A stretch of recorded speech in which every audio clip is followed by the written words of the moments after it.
Lu tahu nggak, di era perang paling brutal Jepang, ada satu samurai yang ikut lebih dari 50 pertempuran besar kecil, menghadapi panah, tombak, kuda, pedang, bahkan senapan. Tapi dia nggak pernah sekalipun kena luka. Catatan sejarah bilang dia seperti dilindungi dewa perang, namanya Honda. Tadakatsu, prajurit paling loyal dan paling menakutkan yang pernah dimiliki Tokugawa Ieyasu. Tadakatsu lahir tahun 1548 di Mikawa, masa ketika Jepang dipenuhi perang saudara. Keluarga Honda bukan keluarga besar, tapi dikenal keras dan disiplin. Dari kecil Tadakatsu udah diasuh buat jadi petarung. Bahkan sebelum dikenal sebagai legenda, dia sudah masuk 4 pengawal inti Tokugawa itu. Honda Tadakatsu, Sakaki bara Yasumasa Inaomasa, dan Sakai Tadatsugu, 4 pilar yang menjaga hidup Ieyasu.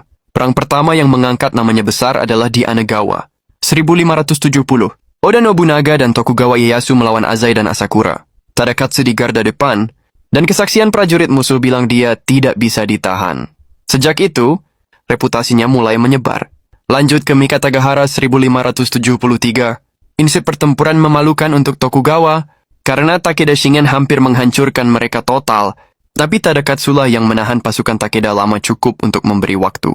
Ieyasu kabur. Dia maju sendirian di antara ribuan kavaleri Takeda. Detektif keluar hidup tanpa cedera fatal. Peristiwa ini membuat Ieyasu sadar. Manusia ini dibangun dari sesuatu yang berbeda. Salah satu alasan dia begitu terkenal adalah simbol yang dia pakai. Helmnya bertanduk rusa besar, bikin dia kelihatan kayak makhluk mitologi. Musuh bisa lihat dia dari jauh, tapi justru itu yang bikin mereka takut, bukan berani menyerang. Senjatanya Tonbokiri adalah salah satu dari 3 tombak legendaris Jepang. Konon saking tajamnya, tombak itu bisa membelah libellula, capung, yang hinggap di bilahnya. Makanya disebut Tonbokiri, capung terbelah. Di Nagashino 1575, Tadakatsu lagi-lagi masuk ke tengah baku tembak senapan. Pasukan Oda, itu salah satu pertempuran paling berdarah di Sengoku, tapi Tadakatsu keluar tanpa luka berarti. Nobunaga sampai bilang, dia layak disebut samurai tanpa cacat. Di Komaki Nagakute 1584, dia bahkan duel jarak jauh dengan pasukan Toyotomi Hideyoshi. Tadakatsu terkenal menantang pasukan Hideyoshi seorang diri sambil teriak, "Kalau kalian laki-laki maju hadapi Honda Tadakatsu!" Gak ada yang berani. Hideyoshi sendiri sampai bilang, Tadakatsu adalah salah satu samurai paling berbahaya yang pernah dia lihat.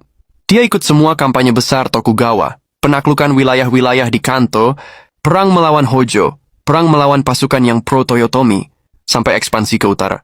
Posisi Tadakatsu selalu sama, garis depan, pengawal inti Ieyasu atau komandan pasukan kavaleri.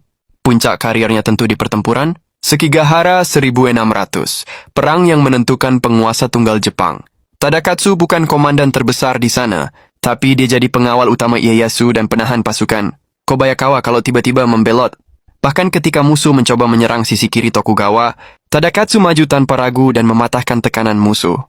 Lagi-lagi keluar tanpa cedera. Setelah kemenangan Ieyasu, Tadakatsu dikasih domain Kuwana. Tapi dia bukan orang yang haus jabatan. Dia pensiun, hidup tenang, jauh dari politik, dan mulai mengurus keluarga. Catatan sejarah nunjukin gaya hidupnya sederhana.